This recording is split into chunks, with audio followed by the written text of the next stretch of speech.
Saudara-saudariku yang terkasih dalam Kristus, sebelum membahas Injil hari ini, saya ada sebuah pertanyaan dalam diri saudara-saudari sekalian. Apakah saudara-saudari sekalian merasa disertai oleh Tuhan sepanjang hari?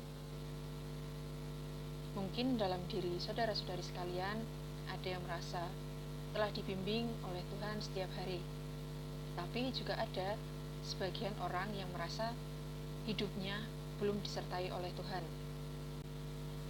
Seperti Injil hari ini yang menceritakan tentang perjalanan dua orang murid Yesus menuju ke kampung yang bernama Emmaus.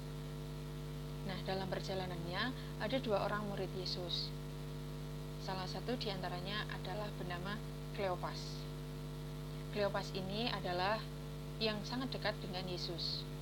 Bahkan sampai dia tidak mengenali Yesus yang sedang berjalan bersama karena terbawa oleh kisah sengsara dan wafat hingga tidak mengetahui bahwa Yesus telah bangkit. Kita adalah komunitas yang bersatu dalam Tuhan dan berjalan bersama-sama.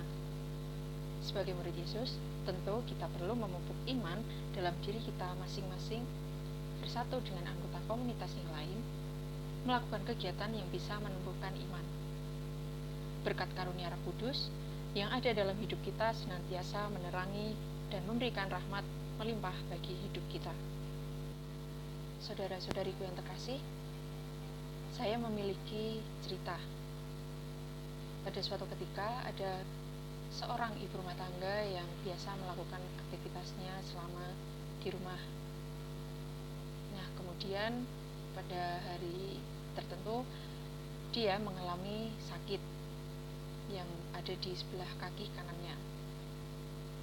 Sebelumnya dia sudah merasakan itu sejak lama, namun dia tidak memberitahukannya kepada suami ataupun anaknya, karena dia merasa bahwa itu hanyalah sakit biasa atau mungkin karena kelelahan dalam melakukan pekerjaan rumah.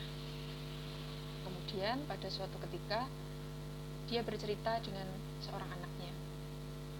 Karena anaknya merasa mungkin itu suatu hal yang aneh, karena itu sudah dirasakannya sejak lama, kemudian anaknya menyarankan untuk diperiksakan saja agar mendapat penanganan yang lebih lanjut.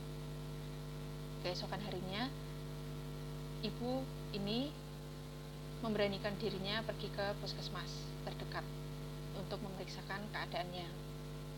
Dan hasil menunjukkan bahwa dalam puskesmas tersebut menyatakan bahwa ibu ini menderita daging tumbuh di sebelah kaki kanannya, sehingga dia perlu melakukan tindakan operasi dan harus dirujuk ke rumah sakit terdekat di hari itu juga. Kemudian akhirnya ibu tersebut memberitahukan kepada anak dan juga suaminya bahwa dia harus segera rawat inap dan juga melakukan operasi. Nah, meskipun begitu, dalam hatinya tentu juga ada rasa takut jikalau dia harus melakukan operasi. Ada tertulis dalam Yeremia 33 ayat 6, "Sesungguhnya aku akan mendatangkan kepada mereka kesehatan dan kesembuhan, dan aku akan menyembuhkan mereka dan akan menyingkapkan kepada mereka kesejahteraan dan keamanan yang berlimpah-limpah." Meskipun hatinya terkejut mendengar bahwa dia akan dioperasi, tetapi apa yang perlu dilakukannya itu demi kesembuhannya.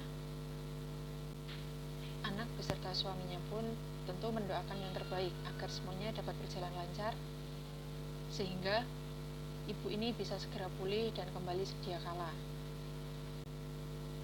Tuhan adalah segala yang maha kuasa.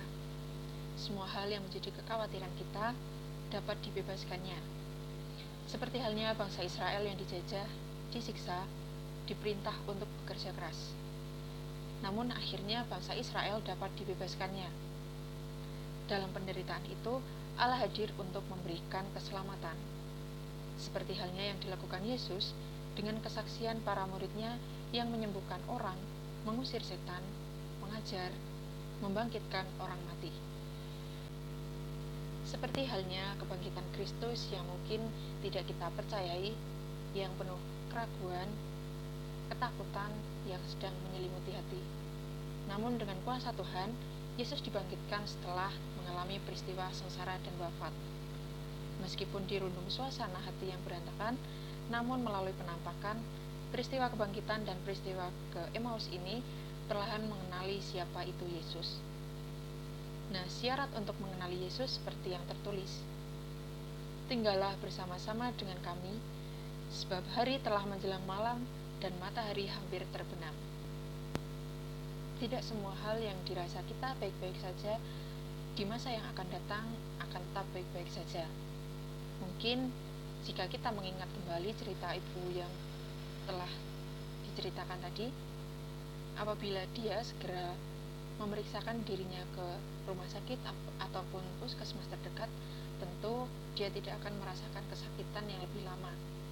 Atau mungkin dia juga tidak merasakan bahwa mungkin ini hanyalah kelelahan atau sebab yang lain, tapi memang ini benar-benar karena sakit yang ia derita dan mungkin dia tidak menyadari akan hal tersebut. Cobaan yang hadir dalam hidup kita masing-masing tentu juga tidak hanya menghadirkan tentang pengalaman ataupun hikmah yang dapat kita petik, tetapi di samping itu, cobaan yang datang dalam hidup kita tentu juga bisa mendewasakan iman kita sebab sebagai umat manusia yang percaya terhadap rencana Tuhan yang telah dipersiapkan kepada kita. Dalam Korintus 10 ayat 13, pencobaan-pencobaan yang kamu alami ialah pencobaan-pencobaan biasa yang tidak melebihi kekuatan manusia.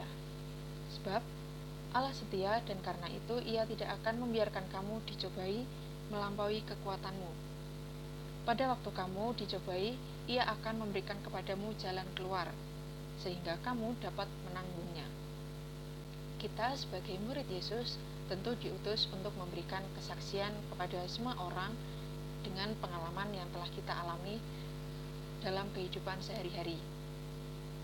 Dengan semangat yang berkobar, kita sebagai murid Yesus diharapkan untuk terus mewartakan kabar keselamatan, kabar gembira, kabar pengampunan, dan juga pertobatan. Tentu dalam diri kita mengalami adanya perjumpaan dengan Tuhan, ataupun kita mengalami kehadirannya. Kehadiran tersebut bisa melalui doa yang kita panjatkan kepada Tuhan, ataupun pada saat kita misa yang melalui tubuh dan darahnya Yesus telah menyelamatkan hidup kita. Kehidupan ini tidak terlepas dari adanya kebahagiaan yang mungkin juga kita mengalami penderitaan. Dengan peristiwa bangkitnya Tuhan, tentu tidak terlepas dari pertolongannya kepada umat manusia. Dengan pertolongannya, kita semakin dikuatkan untuk semakin menyadari bahwa kita bisa mengatasi dan juga bisa melewati kesulitan dalam hidup ini. Kita yang telah rapuh dan mungkin putus harapan akan dituntun dan diterangi oleh Tuhan dalam menghadapi segala cobaan yang ada. Rasa percaya kepada Tuhan tentu perlu kita tumbuhkan setiap harinya, agar Tuhan juga selalu mendampingi kita dalam setiap aktivitas yang kita jalani. Berbagai macam pengalaman yang ada dalam diri kita akan semakin meneguhkan dan juga menguatkan kita, meskipun terkadang juga kita merasa bahwa Tuhan tidak adil terhadap hidup kita. Yesus yang bangkit ini membuat kita untuk tersadar akan pentingnya keberanian dalam memberikan kesaksian kepada semua orang. Iman yang telah kita miliki akan membuat kita semakin memiliki semangat baru dan pembaruan hidup yang baru sebagai anak-anak Allah.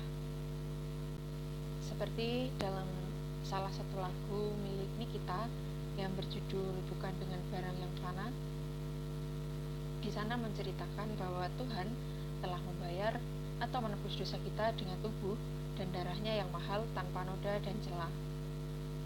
Tidak juga menggunakan emas perak, sebab dengan segenap kasih Tuhan yang besar kepada manusia, Dia rela mengorbankan dirinya untuk kita semua.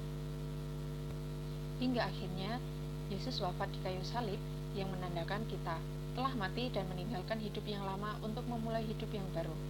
Sebab dosa kita telah ditebus oleh Yesus. Meskipun tidak berarti lagi hidup ini semua telah dipasrahkan kepada Tuhan, agar dapat dipergunakan sebagai alat sesuai dengan rencana yang telah direncanakannya. segala bentuk pengorbanan Tuhan kepada kita tentu telah diberikan semuanya hingga ia mati di kayu salib demi cintanya kepada kita sebagai umatnya. Percayalah kepada Tuhan dengan sepenuh hati agar segala keburukan yang sedang kita pikirkan tidak akan terjadi. Tuhan akan selalu menolong dalam setiap langkah perjalanan hidup ini hingga akhir nanti. Semoga kita semakin diteguhkan dalam iman dan selalu mengimani Tuhan. Amin.